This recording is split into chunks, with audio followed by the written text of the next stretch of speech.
tenemos al señor Emilio García Buey, que nos viene a acompañar. Va a presentar su conferencia performática. Emilio es director, performer y docente. Para los que no son de aquí, de la Argentina, él es de la ciudad de Buenos Aires. Y bueno, nos va a presentar un texto y unas imágenes que nos va a pasar a comentar. Muchas gracias. Bueno, ¿qué tal? Buenas tardes para todos.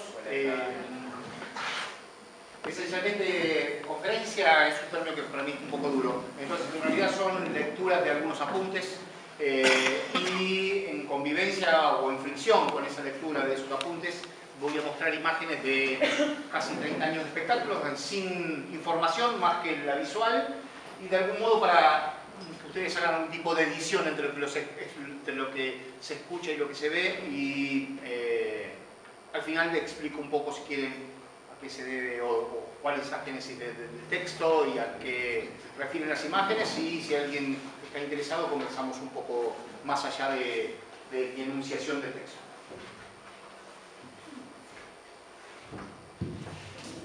¿Hace falta el micrófono? ¿Ustedes están grabando? Sí, estamos grabando. Sí, por favor. Entonces, marquen un cachito del micrófono.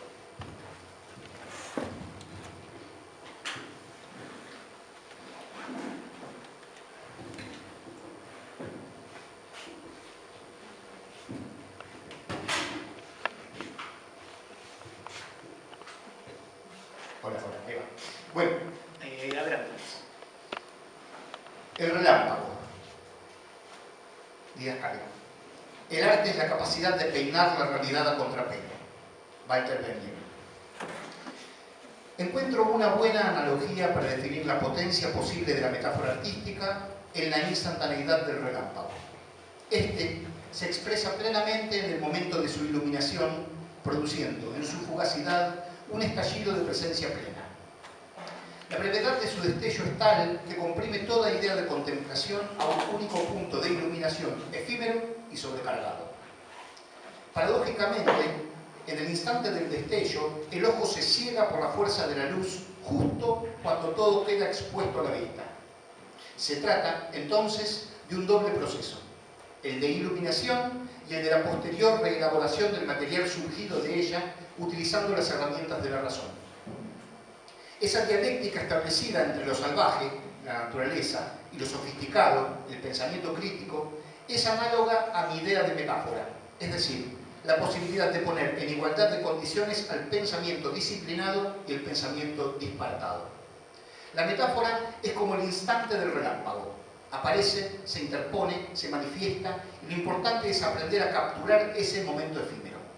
En arte es preferible encontrar que buscar, ya que la búsqueda es planificada y previsible, mientras que el encuentro es siempre imprevisible y modificador.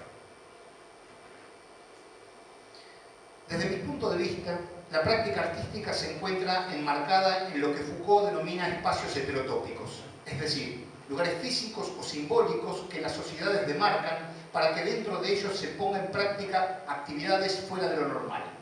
Son espacios de otredad: hospitales, cementerios, barcos, burdeles, cuarteles, ferias, mataderos, museos psiquiátricos. Algunos pueden ser de signo positivo, museos, ferias, saunas, y otros de signo negativo, psiquiátricos, cementerios, geriátricos, etc. El arte se hace fuerte cuando afirma su carácter como heterotopía de desviación, es decir, de signo negativo, y cuando se relaciona con aquellos lugares de oscuridad que las sociedades construyen para ocultar sus propias heridas o suciedades, asumiendo su carácter obsceno. De eso, es decir, de lo obsceno, lo que está fuera de la escena, lo que las sociedades no desean ni mirar ni ver, está compuesto el combustible de lo artístico. Lo obsceno es la puesta en tensión entre el principio de vida y el de muerte, el combate entre eros y tánatos, la exhibición de la otredad. Entonces, la alteridad, como elemento constitutivo del arte, hace de este un engranaje indispensable para la sociedad, separado de esta, sí, pero para nada aislado. Que el movimiento natural sea el de distanciarse no significa que el artista no esté comprometido con lo real. Lo imaginario, elemento axial del arte, no es lo irreal, sino lo posible, lo que está por venir, lo otro. He aquí la función del artista: la de pensar y darle forma a su tiempo desde los márgenes de lo real, visibilizando a lo otro o al otro, eso o ese que está oculto, que es minoría y por uso o costumbre o mandato moral no se ve o aún no existe. Por lo tanto, cuando el artista más se aleja de la cotidianidad de la vida, más inmerso en ella está. Goethe decía que el arte es el medio más efectivo de aislarse del mundo para penetrar en él. El artista busca establecer un diálogo metafórico con el tiempo que le ha tocado vivir. Es un sujeto que habita poéticamente el presente. Pero lo contemporáneo y lo intempestivo, decía Roland Barthes. Y el tiempo está fuera de quicio, exclama Hamlet a través de Shakespeare al final del primer acto. Por eso, para ser contemporáneo, el arte debe trabajar deliberadamente en contra de su época. ¿Qué significa esto? Que el artista debe aceptar saltar al vacío, meter la cabeza en lo oscuro, en la sombra. Lo contemporáneo habita allí, en la sombra, no en la luz de su tiempo. Giorgio Agamben dice que, cita, contemporáneo es quien mantiene la mirada fija en su tiempo, pero no para percibir sus luces, eso sería la moda, sino para identificar sus sombras. Todos los tiempos son, para quien experimenta su contemporaneidad, oscuros. Contemporáneo es quien sabe ver esa sombra, quien está en condiciones de vivir humedeciendo sus pies en la tiniebla del presente. Cierro comillas. Intento practicar de este modo el arte, como un oficio de riesgo. Rilke dice que la obra artística debería ser siempre el resultado de un haber estado en peligro, de haber llegado al final de una experiencia hasta donde ya no se pueda ir más lejos. La obra de arte es la manifestación de una crisis, y la crisis es una coyuntura de cambios, un cruce de caminos, ahí donde Edipo se encuentra con Layo, su padre, y lo mata. El arte es la voluntad de matar simbólicamente al padre, es decir, a la cultura con mayúsculas. De algún modo, trabajar con los mitos o con los clásicos es útil a estos fines, porque permite practicar un proceso de reapropiación y reescritura de materiales previos de gran valor simbólico-cultural, trasladando los restos a un contexto diverso, y estos textos, por medio de una lectura actualizada, devienen otros, contemporáneos, dotados de mayor ambigüedad. Me interesan los clásicos por su enorme vitalidad y además por la dificultad que implica enfrentar su abordaje. El punto es cómo aproximarse a un clásico asumiendo sus cuestiones desde el presente, con herramientas y pensamiento de la contemporaneidad. Si el clásico es clásico, es porque presenta un conflicto o un problema que tiene raíces históricos sociales en la antigüedad, pero que todavía sigue interpelando a los sujetos del presente. La única forma de no traicionar a un clásico es, paradójicamente, traicionándolo. Pero lo que se traiciona es su carácter epocal, no su esencia. Es decir, cuando Quevedo escribe, lo hace en su tiempo, digamos en el siglo XVII. Nosotros, cuando vamos a escenificar a Quevedo, lo hacemos desde el hoy, con la ventaja de la historicidad, es decir, con todos aquellos siglos desde que escribió su texto a nuestro favor. Nuestra responsabilidad entonces es actualizarlo y no hacer una pieza de museo. Si hacemos esto último, si llevamos al teatro un texto clásico manteniendo su estructura formal, conceptual y dinámica del mismo modo que cuando fue gestado, no estamos haciendo un clásico, sino que estamos museificándolo, entrando en contradicción flagrante con el mismo género teatral que es un arte presencial, es decir, del aquí y ahora. Se trata entonces de pensar qué decisiones estéticas o literarias tomaría ese autor, que escribió en el siglo XVII, por ejemplo, si lo hiciese hoy, en pleno siglo XXI. Obviamente nos enfrentamos a un ejercicio de imaginación, a un pequeño acto de traición, ya que ello implica que otro autor, en este caso el director, asuma la perspectiva de aquel autor al que está traicionando. La traición es además el gesto por excelencia del director cuando toma a cualquier autor en general, inclusive contemporáneo. Pero la traición es la traducción del lenguaje literario al lenguaje escénico, ya que el autor lo único que hace es aportar su texto, y una puesta en escena excede por mucho el mero montaje de un texto. Por lo tanto, es una traición porque es una interpretación. Diría que cualquier lectura, inclusive la del espectador en una obra, es una traición misma, porque el espectador interpreta lo que está viendo, oyendo, sintiendo y pensando. Es un intérprete. Y en esa interpretación aparece una apropiación de un modo de entender esa lectura. Me interesan los clásicos, entonces, porque son voces que nos llegan desde el pasado más lejos. Lo nuevo es, entonces, una estrategia constante del artista contemporáneo. Pero ese concepto ha sufrido un desgaste, especialmente la posmodernidad. Mucho se ha escrito, dicho y criticado acerca del concepto de lo nuevo en el arte contemporáneo. Se ha acordado que este concepto sufrió un desgaste sin retorno y que si bien durante la modernidad y de la mano de las vanguardias del siglo XX esta idea era rectora de un cambio, eso que se conocía como lo nuevo histórico, motor traccionador de posibilidades inéditas no solo dentro del campo artístico sino incluso del político, la idea de lo nuevo, junto a otras potencias transformadoras del campo social, fue reconvertida luego de la caída del muro de Berlín, con el fin de la modernidad, en un mero sistema de reproducción a partir de la creación y sistematización por parte del Estado y sectores privados de las llamadas industrias culturales, que transformaron esas fuerzas indomables en simples máquinas de producción del capitalismo. Hoy se tiene memoria del constructivismo ruso o del situacionismo francés, solo por poner un par de ejemplos, como experiencias del siglo pasado rebeldes que simplemente desplegaban sus colas de pavo real hedonistas sin considerar sus acciones concretas dentro del campo de lo real. Pero basta recordar que el constructivismo canalizó la enorme sinergia de cambio en los primeros momentos de la Revolución Rusa y que el situacionismo abrió en gran medida las puertas del Mayo francés. Durante el fin del siglo XX y la primera parte de este siglo, se ha ido vaciando por goteo la idea de lo nuevo con todo su potencial de cambio y se lo ha ido rellenando de dinero, es decir, se lo ha transformado en maquinaria productiva. El arte se ha tenido que adaptar no solo para sobrevivir, sino para ser parte del mecanismo de producción de las sociedades que representa. El mercado del arte es hoy una radiografía del capitalismo tardío. Muchos artistas y espectadores que encuentran en lo nuevo un negocio o un pasatiempo. Al habérsele agotado a lo nuevo toda su carga simbólica, le ha quedado solamente su estructura formal. Entonces, lo nuevo interesa solo porque es novedad, tal como es nuevo la última colección primavera-verano de una moda o el último modelo de iPhone u otro aparato tecnológico, como dispositivo de distracción y consumo. Hoy, lo nuevo compensa al sistema, lo nutre, no se revela en su contra, funciona como una cáscara, como un maquillaje para conservar lo viejo, es decir, la tradición, es decir, la norma. Entonces, no es lo nuevo la estrategia. Desde mi punto de vista, el artista debería poner el acento en otro concepto, la diferencia.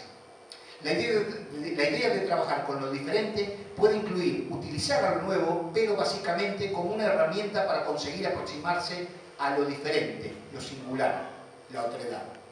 Para escapar de la trampa del consumo de lo novedoso, el artista debe al menos intentar producir un arte que no sea digerible, que atragante a los espectadores, que no genere consenso, que atomice y divida, que no genere rédito, que sea puro gasto. De este modo, el arte se transforma en una práctica antiinstitucional del saber, una manifestación que asume su condición política.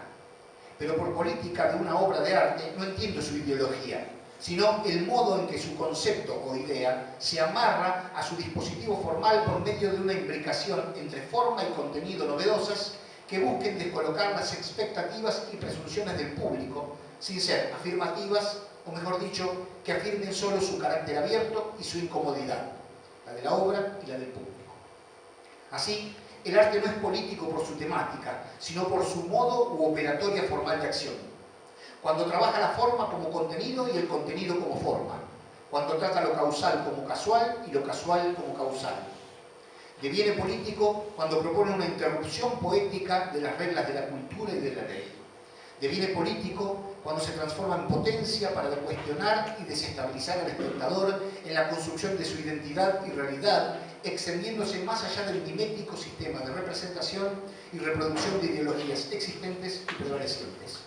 Deviene político cuando propone un claro proceso de subjetivación del público, es decir, un retorno al sujeto como acto de resistencia a los mandatos de la norma. Asumiendo estas premisas artísticas, además podríamos decir específicamente acerca del teatro que este es transversal por naturaleza. No se construye por jerarquías, Las habituales son los dominios que suelen ejercer los textos teatrales y los actores, sino por la abolición de las mismas para recuperar el restablecimiento de las funciones o roles que les son intrínsecamente propias. Entonces, suprimiendo rangos, el teatro es un diálogo en forma de flujo horizontal de diferentes componentes. El campo espacial, con su espacio real y su espacio ficcional, el campo temporal, con su tiempo real y su tiempo ficcional, el campo literario, con su texto escrito y o dicho, el campo expresivo o interpretativo, con un cuerpo en presencia, su fisonomía, gesto, movimiento, cinética, coreografía, gestualidad, voz, el campo sonoro, con el sonido, música original, sonorización, musicalización, y el campo visual, con la escenografía, utilería, colores, texturas, perspectivas, puntos de vista, iluminación, etcétera, etcétera.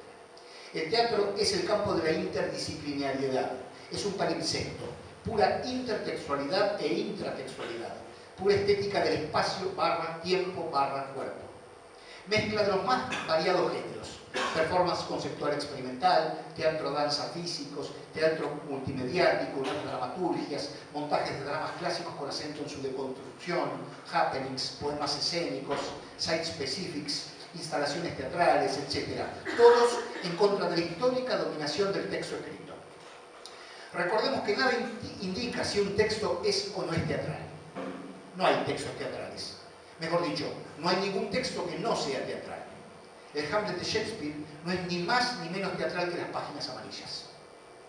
Pero hace falta mucho más que un texto para hacer teatro, planteándose este como una escritura en el espacio, palabras para ser vistas en la escena más que para ser escuchadas.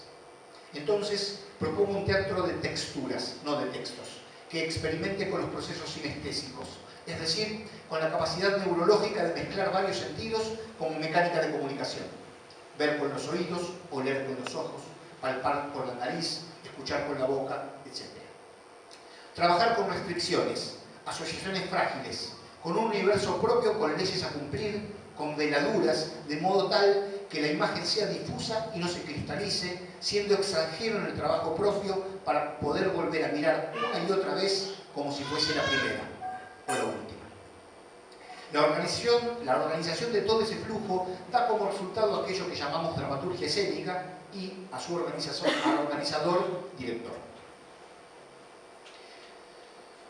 Durante el acto escénico, el espectador debe completar los huecos en las narrativas dramatúrgicas y transformarse en testigo activo de la acción, construyendo él mismo sentido subjetivo, profundizando aún más la imposibilidad del teatro de ser comprendido de una sola vez, siendo difícilmente examinable y no haciendo el mundo manejable ni tranquilizador. Esto no significa que no se pretenda hacer un relato del mundo, pero sí que no se aspira a representarlo como una totalidad. Punteo algunos de los conceptos que utilizo en mis montajes: ambigüedad, discontinuidad, heterogeneidad, pluralismo, códigos múltiples, subversión, perversión, deconstrucción, antimímesis, resistencia a la interpretación, mediación, exposición, peripecia, catástrofe, transición, correspondencia, polivalencia, simultaneidad, montaje, fragmento, ausencia de paradigmas dominantes y ausencia de procedimientos catárticos. De cualquier modo, la escena se construye sobre las bases o cenizas de los elementos dramáticos tradicionales, es decir, respetando la tríada tiempo, espacio, acción, aunque no su linealidad narrativa. Porque esta estructura aristotélica busca ser intervenida formalmente desde el presente para generar un nuevo material que deje rastros del viejo, hablando desde el aquí y ahora. La estrategia es poner en relación los elementos clásicos de la cultura, es decir, sus relatos, sus paradigmas, sus referencias, con la mirada singular del artista, produciendo una especie de perversión sísmica del material trabajado, utilizando el concepto de cita benjaminiano, en el cual la referencia que se usa es sacada de su contexto original, su significación reasignada, pero porta aún los vestigios, los ropajes descacarados de lo que fue, creando así una noción de fantasma con voces múltiples. El poder de las citas no nace de su capacidad de transmitir y hacer revivir el pasado, sino por el contrario, de su capacidad de hacer limpieza con todo, de extraer del contexto, de destruir. Lo que destruye a la cita es la autoridad que se le atribuye a cierto texto o imagen por su situación en la historia de la cultura. Esencialmente sobre la lógica de las sensaciones, citando a Deleuze. Es decir, redefinir el concepto de comprensión. Una obra se entiende no solo de modo intelectual, sino también de modo afectivo y de modo sensorial. Cuando se opera al mismo tiempo sobre las sensaciones físicas, sobre el afecto emocional y sobre la capacidad intelectual, se llega a lograr un estado de superficie, de conmoción, que no puede explicarse en términos verbales en lo inmediato y que descoloca la mirada tradicionalmente tranquilizadora del espectador en relación a una obra. Se genera una incomodidad producto de una sobreinformación o saturación. La estrategia de la puesta en escena es generar así una superposición de lecturas, de modo tal que no sea posible producir una síntesis mientras está asistiendo a la obra, sino que en el mejor de los casos la experiencia tenga que decantar con el paso del tiempo del espectador. Entonces, no hay catarsis ni alivio, al menos no en lo inmediato, y de algún modo esta es una idea política. La de plantear un conflicto o trauma de modo poético, y que ese trauma no pueda ser resuelto al final con el aplauso. Que el espectador se lleve el conflicto a su vida diaria por haberse visto interpelado por un espectáculo que tenga un carácter casi atávico y ritual. Es que el teatro es previo al texto, surge del ritual y pasa por la danza antes de llegar a él. Es un diálogo, un ceremonial con los muertos, a decir de Heiner Müller o de Jean Genet. Y el ritual se relaciona con los principios de vida, muerte y resurrección o trascendencia. Por eso, la idea de sacrificio es importante. El sacrificio es ritual performático y se asocia con lo dionisíaco, entrando en tensión con la pulsión de vida, su contracara. En el sacrificio presenciamos la muerte del sacrificado y reafirmamos nuestra condición vital. Por eso proponemos un teatro monstruoso. En su raíz etimológica, monstruo viene de mostrar, monstrum, monstrare, es decir, lo que se señala con el dedo, lo que se expone. Por eso el arte es monstruoso, porque trafica con imágenes prohibidas. Busca ser diabólico para enfrentar lo simbólico. En griegos, símbolos significa reunir, unificar, y diabolos, separar, desgarrar. Esto deriva de la noción de víctima en escena. Siempre tiene que haber al menos una víctima en cualquier drama, tragedia e incluso comedia. A este tipo de imagen conflictiva la llamamos, utilizando un término clínico y siguiendo a Didier Huberman, imagen-síntoma. Una de las potencias de este tipo de imágenes es la de producir al mismo tiempo síntoma, es decir, interrupción del saber, y conocimiento, es decir, interrupción del caos. Saber construir esa imagen sería, en cierto modo, ser capaz de distinguir, comillas, ahí donde la imagen arde, ahí donde su eventual belleza reserva un lugar a un signo secreto, a una crisis no apaciguada, a una sospecha. Cierro comillas. Esto supone mirar el arte a partir de sus funciones vitales, la urgencia y el ardor. Se trata de transgredir los límites de la representación, de convertir los signos que representan en síntomas que encarnan. Comillas. No trabajar nunca con imágenes explícitas o pedagógicas o llenas de valor de exposición, ya que no muestran ninguna complejidad. Son inequívocas, es decir, pornográficas. Les falta toda ruptura, toda mediación que produzca revisión o reflexión. La imagen tiene que hacer que la idea por la que fue creada estalle en 1000 pedazos. Entonces, presencia y no representación. Experiencia compartida y no comunicada. Proceso y no producto. Manifestación y no significación. Impulso de energía y no de información. Que el sentido final quede pospuesto o en suspenso. Que la realidad de la escena sea autónoma y que busque una forma poética inexorable. Buscar formatos crípticos, pero nunca herméticos. Lo hermético anula en el artista y en el público la voluntad de la comunicación, mientras que lo críptico la fomenta, como en el enigma oracular griego. Si hay coherencia interna, la habrá también para el público. Alejarse de la realidad naturalista, ya que si bien el arte es parte del mundo, tiene una identidad propia. No es necesario recurrir a la mímesis. Trabajar con signos múltiples como capas de una cebolla. La primera capa debe llegar a todos por igual, intentando que nadie quede afuera de esa superficial línea de sentido, democratizando esa primera capa. Y a medida que nos sumergimos en la cebolla, los signos pueden ir complejizándose, volviéndose cada vez más eruditos o multireferenciales. Trabajar entonces a partir de imágenes. La imagen es una representación que manifiesta la apariencia de un objeto. Una imagen puede ser visual, pero también sonora, olfativa, gustativa, táctil. Las imágenes no vienen solas, hay que encontrarlas en el mundo. Y eso es trabajo de artesanía.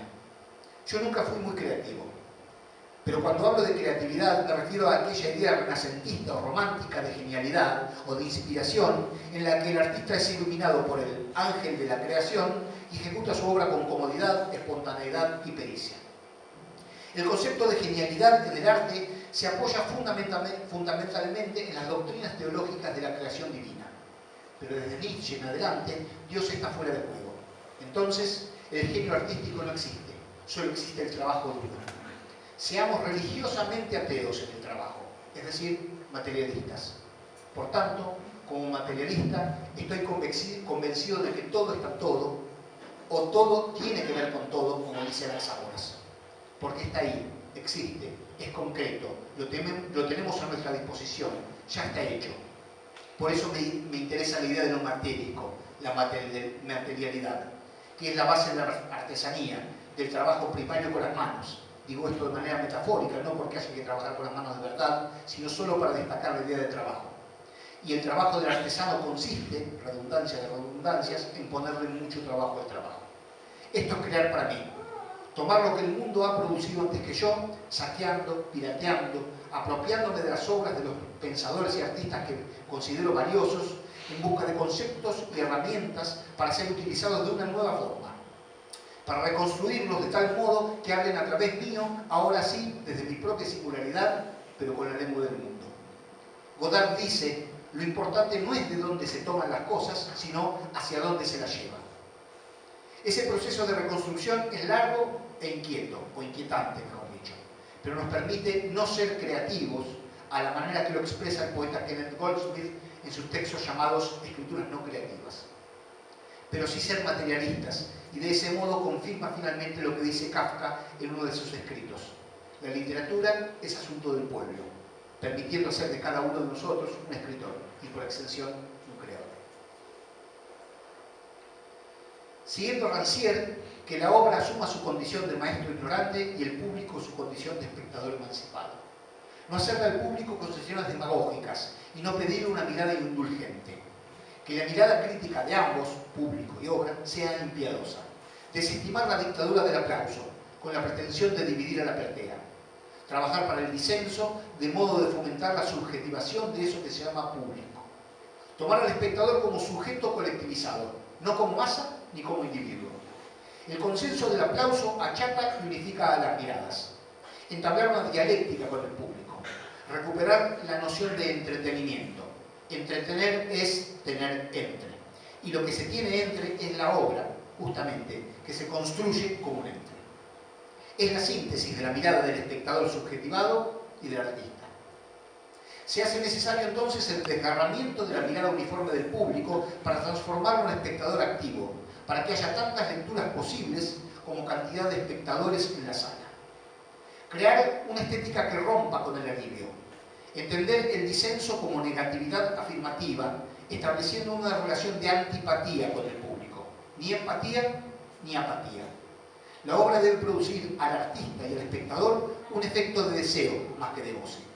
El goce es siempre efímero y acaba pronto, como el orgasmo. El deseo, en cambio, es siempre a futuro y es utópico y no conclusivo. Debemos ser conscientes de que el público es a veces más inteligente de lo que creemos, pero a la vez el público es a veces más tonto de lo que creemos. Asumamos la única responsabilidad posible del artista, la de considerar al público como sujeto en posesión de la libertad. Todos los conceptos planteados anteriormente no implican que no se trabaje con nociones tradicionales de belleza, pero sí que se los problematice, entendiendo que la relación clásica entre lo bello y el buen gusto, o lo bello y lo bueno, es hoy un anacronismo. Durante siglos se fundió el arte con lo bello, y lo bello, a su vez, se confundió con lo lindo, con lo que tiene formas agradables que se adapta a los cánones de cada cultura. Para la estética tradicional, el arte se igualó con lo bello y lo bello con el placer sin mal, con un placer sin dolor.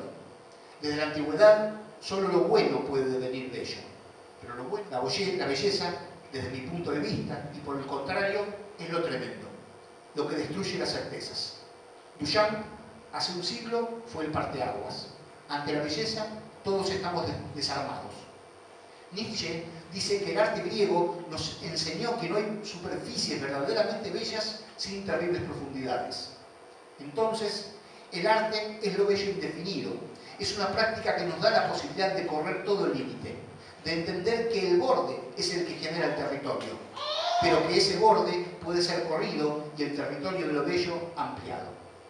Lo bello no se somete a ninguna finalidad, a ningún contexto de uso que sea externo a él. Existe intrínsecamente. Esa independencia interior, esa libertad, constituye la belleza. Porque, abro comillas, lo bello no es más que el comienzo de lo terrible, de aquello que apenas podemos soportar, cierro comillas, dice Rilke en las elegías de Duino. Uno de los rasgos propios de la posmodernidad, dice Zizek, es la posibilidad de obtener dosis de placer sin pagar ningún costo, como sucede con la cerveza sin alcohol, el café descafeinado y la gaseosa sin azúcar. Esto también suele suceder con el arte actual. Nos resistimos a asumir este rol hedonista y suntuario del arte.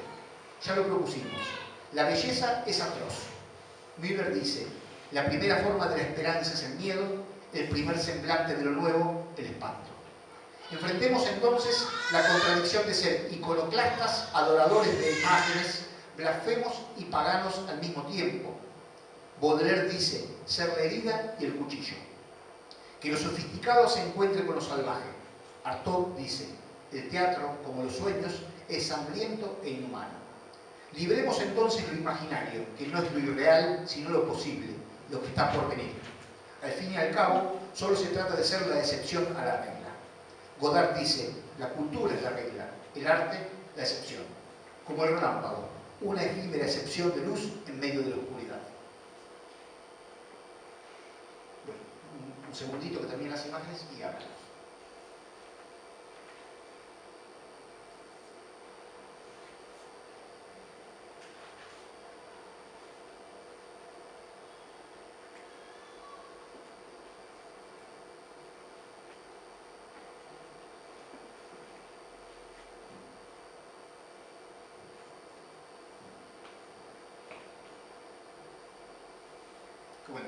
Bueno,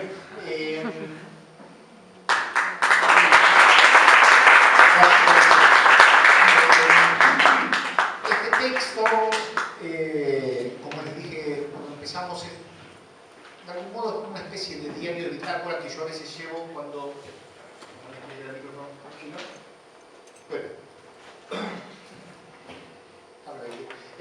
un diario de bitácora que yo llevo de vez en cuando doy clases y surgen en la dinámica de los talleres algunas conversaciones, algunas reflexiones interesantes donde de algún modo lo que hacemos es intentar deconstruir nuestra práctica con los alumnos, con los talleristas y reflexionar acerca de cuáles son las condiciones de los procesos creativos, condiciones conceptuales y fácticas, ¿no? En relación a lo dificultoso que es hacer teatro y producir teatro dentro del contexto de sociedades empobrecidas como las nuestras, especialmente en unos contextos políticos que son por lo general siempre desfavorables en todo tiempo y en toda época. Y a veces quedan algunas frases ahí picando y yo las anoto y de vez en cuando las compilo porque tengo que dar algunas charlas, algo así, y entonces como tengo muy mala memoria y prefiero leer que improvisar, se van transformando este texto. De algún modo le di una forma y me parecía que tomando la idea del concepto del relámpago que toma Walter Benjamin, esa idea de instantaneidad y fugacidad y la contradicción de la que la enorme iluminación paradójicamente genera ceguera o genera, digamos, un instante de confusión y que en ese instante solo se puede ver la iluminación, me parecía que era una buena metáfora para describir un poco estos apuntes, que como les digo son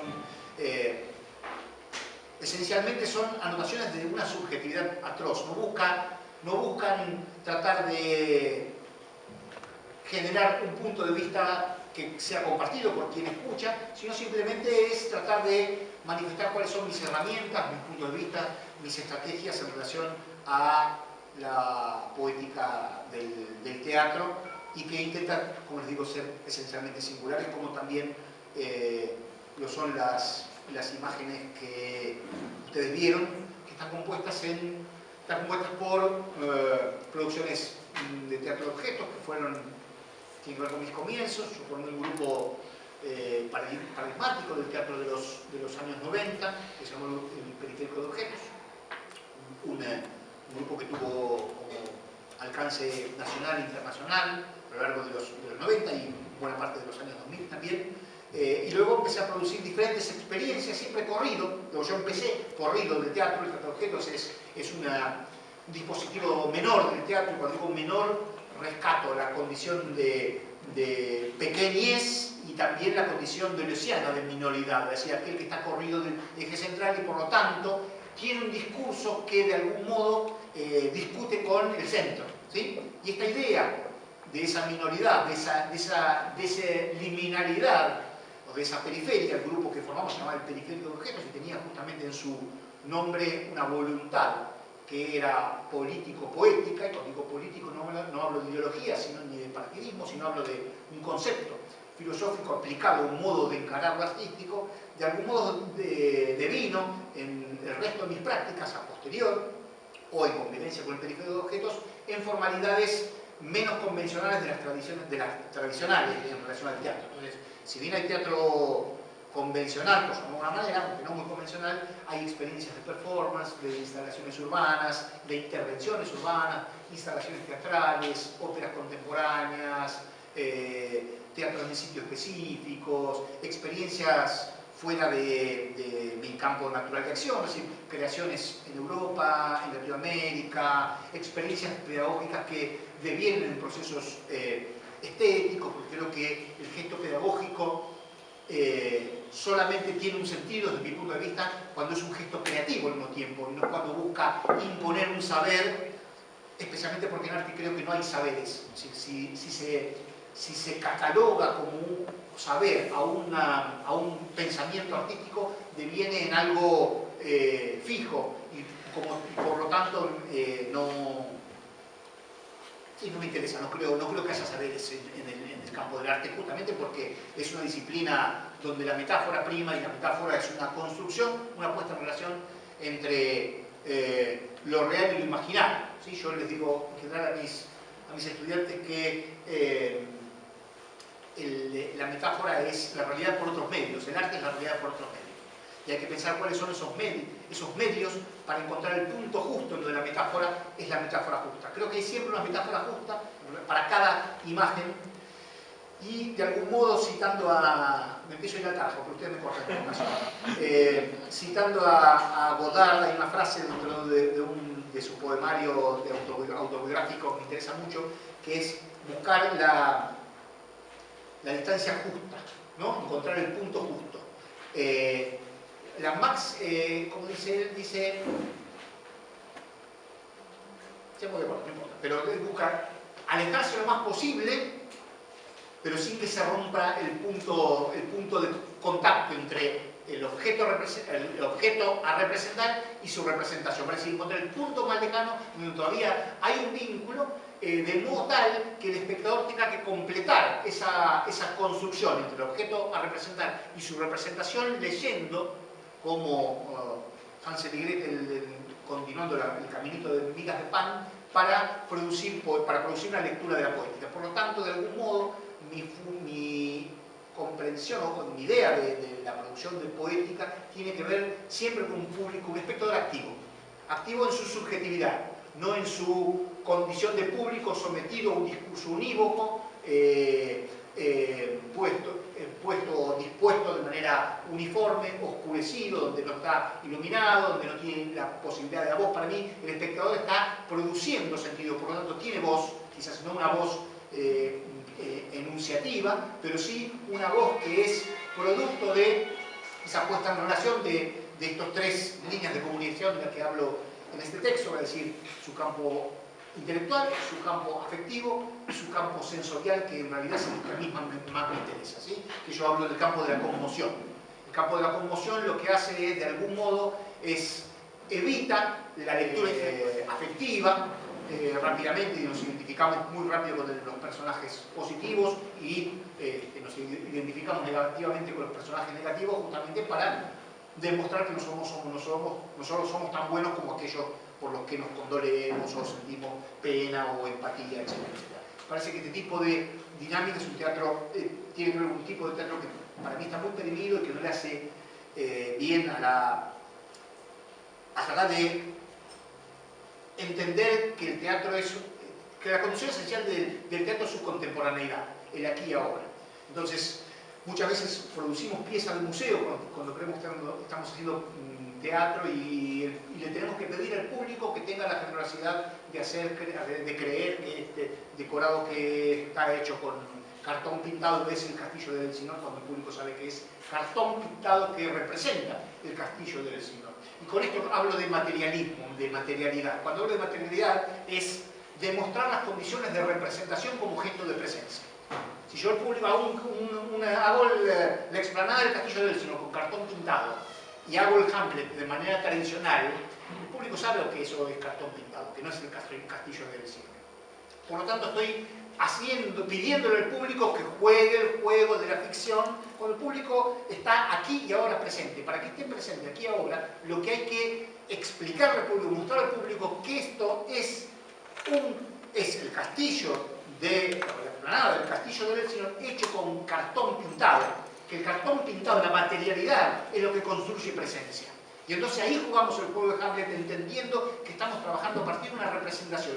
Y paradójicamente, la representación se vuelve esencialmente presentación, porque estamos mostrando lo real, lo matérico, el aquí y ahora, y compartiendo el tiempo de verdad con el espectador, en tiempo, en espacio y en tiempo. No sé por qué estoy hablando de esto, pero no importa, no tiene mucha importancia. Es una especie de adelante. Es una especie de muestra del artilugio, digamos, de lo que hay, de lo que sería que hay detrás, que supuestamente el teatro clásico no lo mostraría, o ya tenemos esa relación o esa forma de ver al teatro de esa manera, digamos, claro. Con una representación y hasta ahí. Claro, es que le pedimos al espectador que juegue a ser un espectador del siglo XIX. Sí. ¿Y por qué si el teatro es contemporáneo? Y para que no deje de ver teatro, tenemos que ser contemporáneos. Contemporáneo no es usar tecnología 3D ni nada por el estilo. Contemporáneo es pensar que el espectador está presente en el mismo momento y por lo tanto hay que respetarlo como tal y respetar su singularidad, su libertad, su capacidad de producir este deseo. ¿No? Es una máquina deseante que tenemos que incentivar, una propuesta de reflexión acerca de las condiciones del mundo, como se lo quiera, de lo que trate el tema de la obra, pero desde un lugar que el espectador no lo hace en su vida diaria. Entonces, desde ese nuevo dispositivo, el espectador viene a jugar, es esencialmente lúdico, y el gesto lúdico es un gesto creativo, esencialmente. No es el gesto de que quien mira algo, sino quien mira en el sentido de poder ver y comprender, de construir, reconstruir, afectarse, sensibilizarse, inclusive enojarse, entendiendo que el gusto no es una categoría de analizar una obra de arte. Si es buena y me gusta, genial, pero yo puedo reconocer un montón de obras de otros artistas que son buenas y no me gustan un carajo, pero reconozco que son buenas.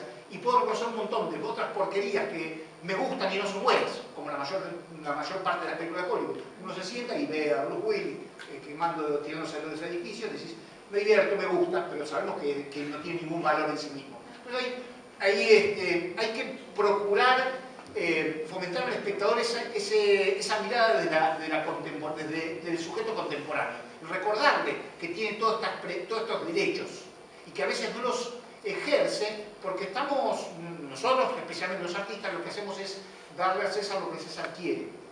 Y se trata de algún modo de no ser complacientes ni con uno mismo como creador, ni que el espectador sea complaciente consigo mismo.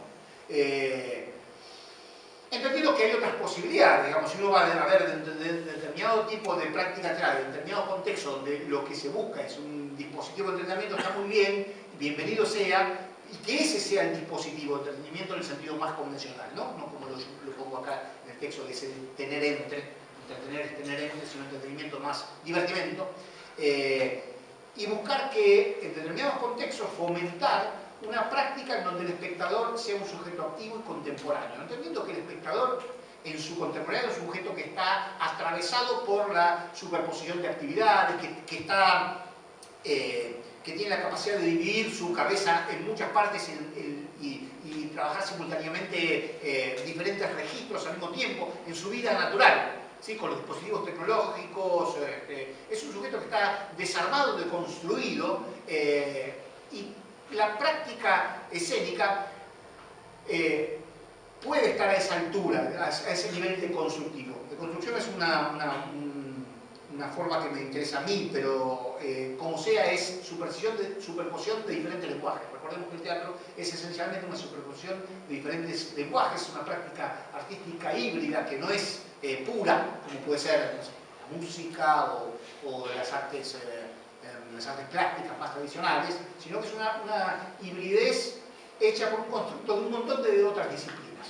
Por lo tanto, los directores tenemos que, de algún modo, poder chapotear en diferentes aguas, ¿sí? La de la música, la del campo visual, la de la cinética, del movimiento, la del gesto, etcétera, etcétera. Es un trabajo muy complejo la del director de escena, y a veces creemos que solo se trata de encontrar un buen texto de un buen actor y pararlo aquí, un poco más aquí, un poco más allá, y que simplemente diga un buen texto. Yo creo que el trabajo de elección es un trabajo de una complejidad enorme, es un trabajo monumental, es un trabajo de enorme omnipotencia. Quizás lo que me excita a mí del trabajo de dirección es estar siempre al borde de la frustración, el proceso creativo como un gesto de estar siempre al límite, al borde, y de la imposibilidad de la satisfacción.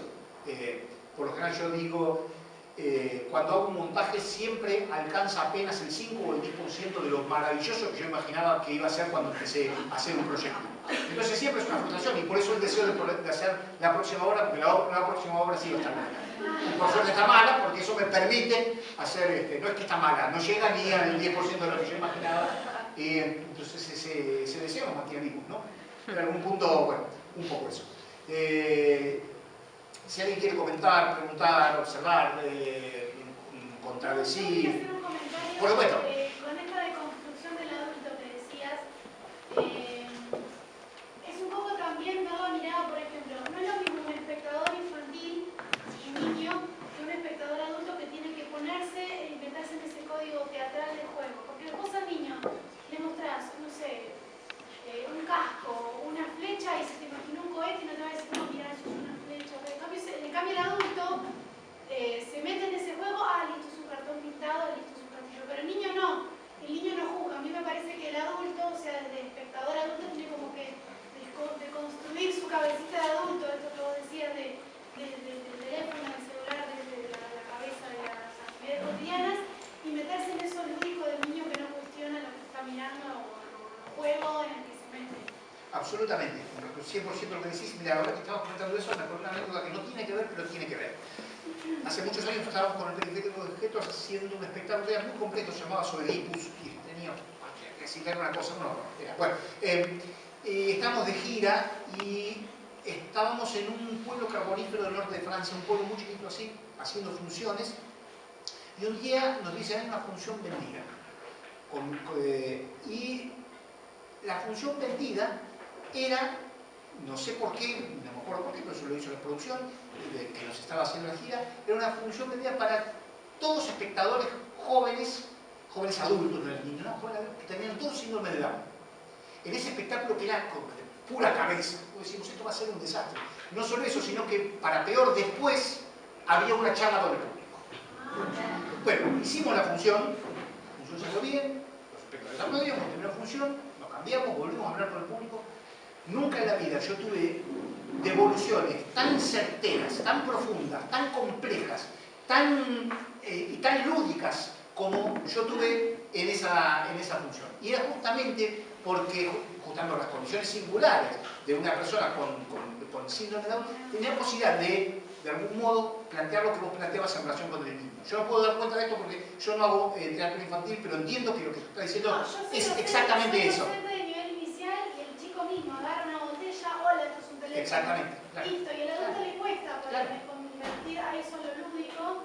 Entonces, por eso cuando... Después de mucha producción empecé a entender de qué hablaba mi práctica teatral, cuáles eran aquellos elementos que de algún modo se iban resignificando. Pero era la misma pregunta. Un artista tiene una, dos, tres preguntas en toda su vida y se la va a hacer neuróticamente a lo largo de su vida.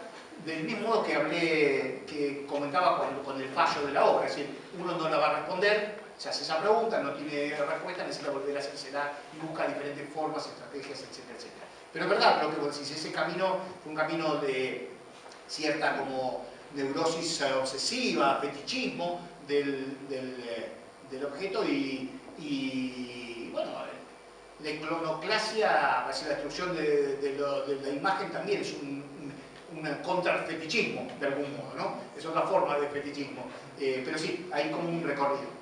Y entonces, bueno, así se va armando la estética de un artista. No es programática, sino que es accidental. Si fuese programática y si uno sabe lo que va a hacer y cómo va a resultar, qué aburrido ser artista, ¿no? Entonces, para eso laburás en un banco, no hay problema, te cobras un sueldo, tenés vacaciones, contás billetes y después te vas a tu casa. También el artista tiene otra dinámica, ¿sí? No puede parar de pensar cuando está en proceso creativo, sueña y piensa en el proceso creativo, no tiene paz, no tiene sosiego, todo le resulta ingrato, insatisfactorio. Para mí el proceso creativo no es un proceso de placer, sino es un proceso de displacer, de enorme conmoción y de enorme intranquilidad. Y para peor, hago mucha producción para decir que estoy todo el tiempo inconforme, inquieto y preocupado. Y así se van armando las estéticas de los artistas, ¿no? Con sus singularidades.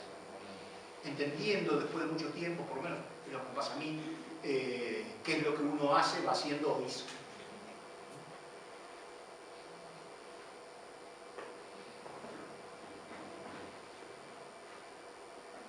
Sí, adelante. ¿Cómo es el proceso de trabajo con los actores o con los intérpretes con los cuales trabajas? ¿Cómo llegan a lo que llegan? Yo trabajo cada proceso entendiéndolo en su singularidad intrínseca. ¿Qué quiero decir con esto? Hay procesos de creación que pueden durar, pueden no estar elaborados, estar guianados y se producen en el mismo momento en que se exponen, para decir, esto especialmente cuando trabajo en un campo de performance, o cuando trabajo, por ejemplo, en los teatros públicos, donde se ensaya 5 horas por día durante 2 meses, durante 60 días. Es decir, los procesos en función de su condición material de producción y su condición de producción conceptual tienen la singularidad de no ser parecidos ni al anterior ni al posterior. Es decir, yo no tengo un método. No trabajo un método de elección de actores, no trabajo un método de creación, sino que trato de preguntarme qué me está pidiendo este material en este contexto. En este contexto de producción, en este contexto de creación, etcétera, etcétera. Entonces, dependiendo de cada uno de esos procesos, la producción en relación a lo que puede ser el trabajo con el intérprete, que tiene que ver con tu pregunta, es singular. Lo que sí, para mí es importante es entender que el trabajo con el actor es un trabajo de negociación y que la negociación siempre es doble. Por un lado, el director tiene una imagen de lo que querría en su personaje porque elaboró algo y le pide eso al actor. Pero al mismo tiempo el actor que leyó el material y leyó su personaje viene con una imagen de lo que él imagina sería su personaje. La idea es trabajar en una relación de negociación amistosa con el intérprete para que mi idea del personaje no oprima y ocluya a su idea del personaje y viceversa. Como esos actores empoderados que vienen y es eso y no lo pueden mover de ningún lado. Entonces, en esa idea de negociación se da lo más interesante del vínculo, que para mí tiene que ser amistoso. Uno tiene que ser como director muy cuidadoso de los actores con los que trabaja. ¿Por qué? Porque los está exponiendo, le está pidiendo cosas y el actor no sabe qué es lo que hace. El intérprete no tiene conciencia de lo que hace, pero no sabe que lo que está haciendo está en un contexto mucho mayor, que hay un montón de otros signos que al mismo de lo que convive con lo que él está haciendo en ese momento. Por lo tanto, no tiene real conciencia, tiene apenas una idea de lo que hace. Pero tan poca idea tiene que cuando el actor hace así, mueve su brazo a la derecha, ustedes están viendo un movimiento hacia la izquierda. O sea, está tan en contra que no tiene conciencia de nada. Entonces es importante cerrar los ojos y que el actor sea consciente de que te doy mis ojos, confío en vos. Entonces, por lo tanto, es importante armar una red de protección. Cuando vos armas una red de protección y lográs que el actor te dé la confianza plena, lográs llevar al actor a lugares que en otras condiciones no lograrías.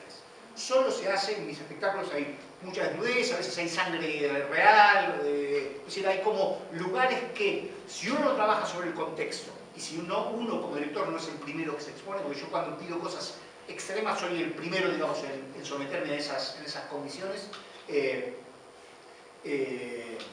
muy difícil poder, en términos más convencionales, lograr eso sin ser un director psicópata. Argentina está lleno de directores psicópatas que destruyen a los actores, pero destruyen no solo para esa obra, lo destruyen para toda la vida. Yo conozco muchos actores destruidos y creo que en realidad eso es porque los directores no quieren a los intérpretes, los desprecian como tal. Dicen, son actores, ¿qué vas a hacer? Hay que usarlos, son narcisistas, egocéntricos, etc. Sí, lo son. Los directores también lo somos. El punto es cómo querer al otro, cómo entender que el teatro es un acto colectivo y por lo tanto uno no hace teatro solo, lo hace siempre con otro. ¿Sí? Si yo fuese artista visual y trabajo esculpiendo el mármol, lo hago tranquilo, en mi casa no necesito nada de nadie, en cambio en el teatro no puedo. No puedo ser omnipotente y arreglarme solo, necesito el otro. Entonces el otro para mí es un valor, porque el otro tiene lo que yo no tengo. Si yo voy a dirigir, el actor tiene lo que yo no tengo, que es actuar. Si voy a trabajar con un escenógrafo, el escenógrafo hace la parte visual que yo no tengo. Lo va a hacer él. Entonces reconozco que el otro tiene un valor que me completa, porque tiene lo que yo no tengo. Entonces si convivimos en esas fuerzas, en esa potencia, vamos a tener una síntesis, es el principio de la dialéctica, que es superadora de lo que es mi saber y lo que es el saber de ese sujeto, artista del vestuario, de la escenografía, de la música, etc. Entonces, entender que el valor del trabajo colectivo es justamente la amalgama de las potencias de los sujetos. En el caso del actor, para mí es fundamental no someterlo, sino que el actor se entregue. En ese acto de entrega, yo como director tengo que ser la red. Tengo que ser el que más proteja a un actor. Y eso, entonces, uno logra a veces llevarlo a lugares que en otros contextos no lo llevaría, y lo lleva porque ese actor va con uno, van en compañía. No es que uno lo presiona, es que uno lo expone y lo deja ahí, lo manda a morir. Es un trabajo muy sutil, el trabajo con el intérprete. Y al mismo tiempo, esencialmente, tiene que ser muy amoroso, en el sentido más profundo y menos kitsch del término, ¿no? Entendiendo que el respeto con el otro, el valor de la otredad es el valor, para mí, esencial del trabajo colectivo y del trabajo artístico. Igual no te respondí nada, pero en términos técnicos no trabajo ninguna técnica. A ver, hay un concepto que es la doble ausencia, que plantea que en el teatro tradicional el actor se produce una doble ausencia. Es decir, me pongo la peluca de Rey Lear, me pongo la barba y camino encorvado y hago estallar los truenos y las tormentas y hago un monólogo, el monólogo del acantilado, con quién está, no me acuerdo, que está el monólogo bueno, no importa. Luego no me acuerdo quién está, bueno. Y el público mira y me ve que yo no soy Rey Lear, porque no es pelotudo, el público sabe que está en el teatro. ¿Sí? Entonces, primer ausente es el personaje, no está. Rey Lear no está, primera ausencia. La segunda ausencia es mía, porque yo me puse tanto maquillaje y actué tanto que dejé de ser yo como sujeto y desaparecí. La doble ausencia es del intérprete que interpreta. Lo que yo planteo es la doble presencia. Que aparezca el personaje conviviendo con el intérprete con el que está trabajando. Por lo tanto, ya no hay una reducción de physique du rôle, sino que ya el Hamlet puede ser un negro, puede ser un enano, puede ser una mujer, puede ser un travesti, puede ser un tocadisco, porque no hay una necesidad de generar una relación de de ficción del espectador, porque el espectador sabe que no existe Hamlet. Entonces, trabajar la doble presencia en contra de la doble ausencia. Y eso implica deconstruir la idea del personaje en el intérprete, pero también en el espectador. Por eso yo no trabajo con la cuarta pared y todos mis textos son a público. Claramente no trabajo el diálogo, trabajo monólogos, a veces son insufribles, de largo. Singular y soberano. Y durante la obra, durante la presencia de la obra, tenemos que tener tantos soberanos como espectadores ahí en la sala. Y tantas lecturas posibles como espectadores hay en la sala. Y tantos gustos o intereses como espectadores hay en la sala. De modo tal de no generar un discurso unívoco, de no generar pedagogía teatral, de no ser colonialistas, de no hacer militancia. Mi ideología es mi ideología y no tengo por qué intentar imponérsela a los espectadores. Si yo quiero hacer militancia para imponer un tipo de dispositivo, sea político, tengo trabajo de la militancia, que es enorme, lo puedo hacer en la calle, no necesito la herramienta del teatro para generar un tipo de discurso unívoco, que es la militancia, que todos piensan como piense yo y adscriban en mi forma de pensar. A mí no me interesa eso. Me interesa que todos tengan su singularidad y que cada uno pueda manifestar su punto de vista sobre el mundo, sobre los gustos mismos, con la potestad que corresponde, ¿no? Sí. Espera que... Emilio, hablando de esta relación con los actores y el director, si mal no recuerdo, la primera experiencia del periférico fue Cámara Gesell, ¿verdad? No, Cámara Gesell fue la cuarta. Primera fue... No, que intervino un actor. Ah, perdón, por supuesto, sí, exactamente. Porque, sí, la secuencia, digo, de estar en el grupo de San Martín, me parece que fue un Murray, sí, una de las primeras. Fue la primera. Y la que se produce una ruptura muy fuerte, muy interesante, es Variaciones sobre B, sí, en la cual ustedes empiezan a tener un vínculo muy extraño y directo con el objeto manipulado. Así es. Y bueno, después toda la secuencia que conocemos. Pero claro, digo, pero es cierto, la presencia del actor... Esa experiencia con un actor, sí, ¿no? ¿Cómo lo vivieron? Y al momento empezaba a ser un proceso, es decir, nosotros lo que teníamos como premisa del periférico de objetos era, cuando encontramos que el campo del objeto no estaba explorado en términos escénicos, no había sido explorado dentro de sus niveles de complejidad posible, entendiendo las lecturas freudianas que nosotros hacíamos, esa complejidad con lo siniestro, y bueno, todas las lecturas psicoanalíticas que eran posibles, nos pusimos como premisa no repetir los mecanismos y buscar que cada proyecto fuese un proceso de investigación singular. Y en ese proceso, lo primero era, como vos dijiste bien, puro teatro de títeres, si bien no era convencional, pero era teatro de títeres, no rompía con los paradigmas. El segundo, que fue Variaciones sobre B, empezó a romper, empezó a aparecer el cuerpo del manipulador como un sujeto intérprete autónomo y al mismo tiempo imponiendo la voluntad de manifestación sobre el cuerpo, sobre el objeto, y así de a poco nos íbamos como repensando las formas de vincular al sujeto con el objeto. En algún momento el sujeto se desprendió del objeto. Todavía convivía, en Cámara Gesell convivía, pero a lo largo de la experiencia del periférico, después de Cámara Gesell vino Máquina Hamlet, que fue el gran salto del periférico de objeto, donde ahí el cuerpo estalla como cuerpo, ¿sí? Empezamos a trabajar con el cuerpo vivo, con máscaras, con música, con canto, etc. En el espacio grande, hasta ese momento trabajamos teatro de cámara, espectadores para 30, 40 espectadores. A partir de Máquina Hamlet empezamos a trabajar para 100 y pico para arriba. Hemos llegado a hacerlo para 1000 y pico de espectadores en teatros en el exterior. Y después fuimos deconstruyendo esa relación hasta llegar al último, no al último, sí, los últimos ya lo eran, pero por ejemplo cuando hicimos la ópera aquí se hizo en el Teatro San Martín, que era Monteverdi. En Monteverdi pasaba al revés, los objetos manipulaban a los manipuladores y los manipuladores no podían entrar en contacto directo con el objeto, sino que era a través de control remoto. Es decir, en todo el tiempo estamos pensando en el problema del cuerpo, del sujeto y el cuerpo del objeto a manipular como una reflexión. Ese vínculo extraño, complejo y muy polisémico. Entonces fue parte de un tránsito que a mí me llevó a separarme de la relación de mi campo de trabajo inicial del teatro de títeres y buscar experiencias de otro formato que de algún modo todavía perviven en mi idea de objeto, es decir, trabajar con la materialidad. El cuerpo de un intérprete es un objeto con el que yo trabajo. Objeto que es un sujeto al mismo tiempo, por supuesto, pero lo considero como tal. Entonces, en la conjunción de todos los objetos que trabajan, que funcionan en la escena, para mí construye una máquina que es la máquina escénica.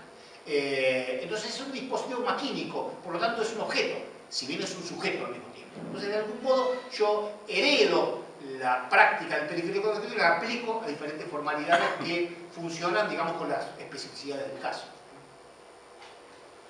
Sí, vos querías comentar. Sí. No, conociendo la dimensión política del cuerpo humano y yo viendo las imágenes que nos ponías acá, quisiera saber por qué a Emilio y a su colectivo de trabajo llegan siempre, o no siempre, en la mayoría de esos procesos, al cuerpo desnudo. No siempre, no siempre. Por eso digo, no siempre, porque lo recurrente, y entonces quisiera saber bajo qué estética o concepto, porque en algún momento mencionaste como las diferentes motivaciones que tenías para ellos, porque llegan en algún momento a esa parte del arte. Bueno, claro, como vos viste imágenes en general, y la imagen como es muy narrativa de una imagen visual, hay todo un dispositivo que le da el contexto a esa imagen para entender esa imagen. Es decir, la desnudez en mis espectáculos no tiene un fin en sí mismo, sino que es un dispositivo narrativo de otra cosa, como son todos el resto de los elementos. Esencialmente la desnudez o la exposición del cuerpo, por lo general, vos has visto en las imágenes, son cuerpos que podríamos llamar no canónicos, o sea, que no responden al concepto tradicional de belleza ni de salud, sino que justamente mi idea de trabajar con el cuerpo es trabajar con el cuerpo problematizando las categorías de la normatividad, ¿sí? Belleza como dispositivo de mercado, salud como dispositivo de mercado, etcétera, etcétera. Entonces, cuando trabajo con el cuerpo expuesto, trabajo con cuerpos no canónicos, cuerpos desnudos de ancianos, cuerpos de gente obesa, es decir, que no responde a la categoría de lo bello según dicta el mercado o dicta el capitalismo, sino el mercado.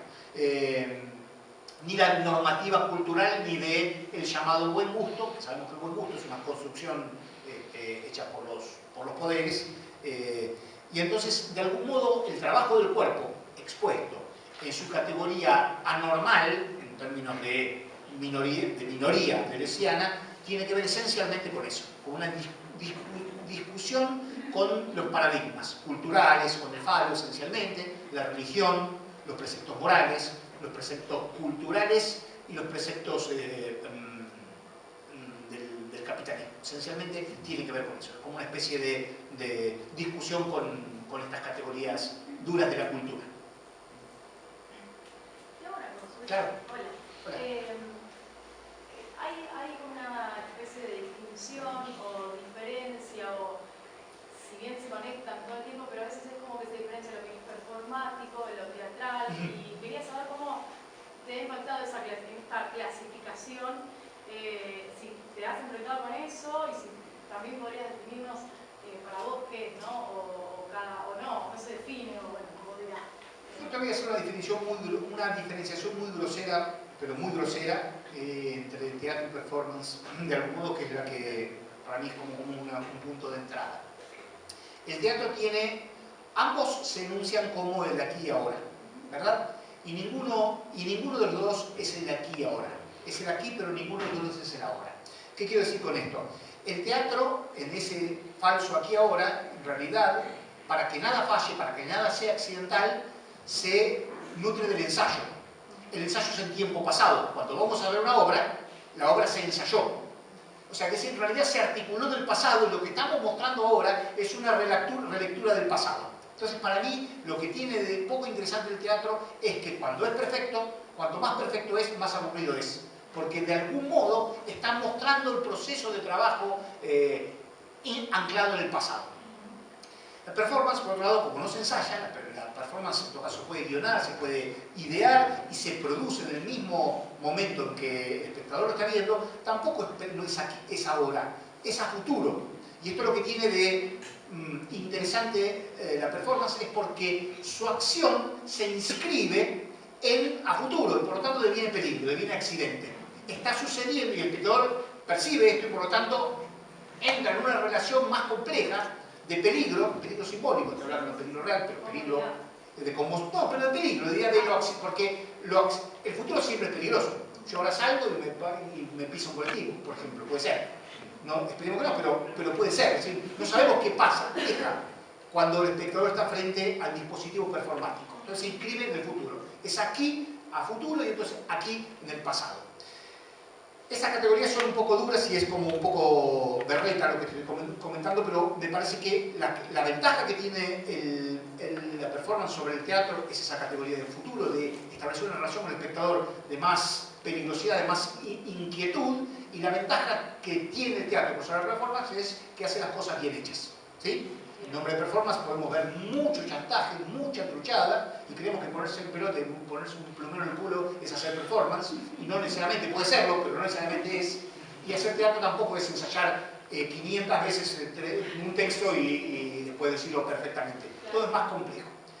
¿Cuáles son mis estrategias en general? Es tratar de encontrar una hibridez entre uno y otro. Y cuando a mí lo que más me gusta cuando me hacen las críticas es que cuando estoy haciendo teatro me dicen, eso no es teatro. Cuando estoy haciendo ópera me dicen, eso no es ópera. Cuando estoy haciendo performance, eso no es performance. Pero ahí me doy cuenta que ahí estoy en un lugar que a mí me interesa, que es ese corrimiento.